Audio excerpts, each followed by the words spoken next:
বর্ষা মৌসুম ঘিরে নড়াইলের খররিয়া বিলের অংশবিশেষ অবৈধভাবে অধিকার করে নেয়ার অভিযোগ উঠেছে। এলাকাবাসীর অভিযোগ, প্রভাবশালীদের অপতৎপরতায় শুধু উন্মুক্ত জলাশয়ের দেশীয় মাছ আহরণ থেকেই তারা বঞ্চিত হচ্ছেন না, পানি নিষ্কাশনের প্রতিবন্ধকতায় ব্যাহত হচ্ছে বোরো আবাদ। বিষয়টি খতিয়ে দেখছে জেলা প্রশাসন। খায়রুল আরেফিন রানার পাঠানো তথ্য ছবি নিয়ে ডেস্ক রিপোর্ট।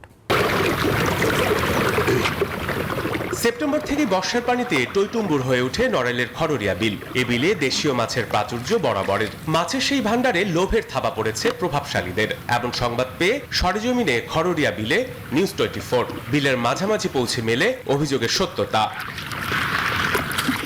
যতদূর চোখ যায় বিলের দিগন্ত বিস্তীর্ণ জলাশয় জুড়ে বাঁশের খুঁটি দিয়ে নেট স্থাপন করা হয়। মাছের বিচরণ নিয়ন্ত্রণ করতে বিল জুড়ে আড়াআড়ি ভাবে স্থাপন করা এই নেটের এক প্রান্ত মিশে গেছে খালে গিয়ে।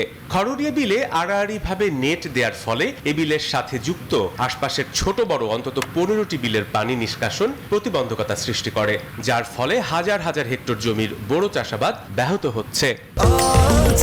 স্বাস্থ্যকর অল টাইম হানিকম, সব সময় অল টাইম হেলদি লাইফ। কিছু অসাধু ব্যবসায়ী লোক নিজের নিয়ন্ত্রণকে পানি ছড়ে ব্যাঘাত ঘটাইয়ে আমাদের পানি আটকে দিচ্ছে। সাধারণ মানুষ কোনো মাছ খাইতে পারে না। ফসলেরও মারাত্মক ক্ষতি আছে, মাঠের পানি নামতে পারছে না। নেট দিয়ে মাছ ধরার প্রক্রিয়া চালাচ্ছে, এ থেকে আমরা সাধারণ মানুষ প্রতিক্রিয়া চাই। বিষয়টি খতিয়ে দেখে ব্যবস্থা নেওয়ার কথা জানিয়েছে স্থানীয় প্রশাসন। বিলগুলোতে যে আড়াআড়িভাবে নেট দেওয়া হচ্ছে, আমরা এর জন্য ভ্রাম্যমাণ কার্যক্রম পরিচালনা করব। ইতিমধ্যে ইউনোদেরকে বলে দিয়েছি এবং আমাদের যারা ফিশারি অফিসার আছে তাদেরকেও আমরা বিষয়টা জানিয়েছি। নড়াইলের কালিয়া উপজেলার খররিয়া বিলে সেপ্টেম্বরের প্রথম থেকে ডিসেম্বর মাস পর্যন্ত চলে মাছ শিকার। Desk report, news 24।